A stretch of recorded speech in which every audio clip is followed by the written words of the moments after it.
नमस्कार मित्रांनो, रामानंद सागर यांची पौराणिक मालिका रामायण आणि त्यातील कलाकारांनी प्रेक्षकांच्या मनात एक अढळ स्थान निर्माण केलं।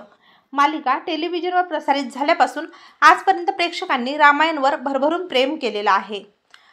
या गाजलेल्या मालिकेत अनेक कलाकार झळकले, त्यापैकी एक दिग्गज अभिनेत्री म्हणजे उर्मिला भट्ट।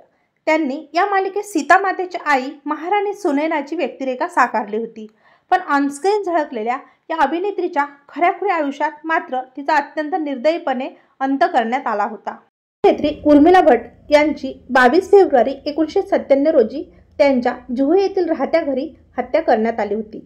मिळालेल्या माहितीनुसार उर्मिला भट्ट यांचा मृत्यू दुसऱ्या दिवशी उघडकीस आला होता, जेव्हा त्यांचा जावई त्यांना भेटण्यासाठी आला आणि कोणीही दाराची बेल वाजवली नाही। त्यानंतर त्यांनी ताबडतोब आपल्या पत्नीला फोन केला आणि त्यानंतर दोघांनाही कळालं की घरात दरोडेखोर घुसले आणि त्यांच्या आईची निर्घृण हत्या करण्यात आली।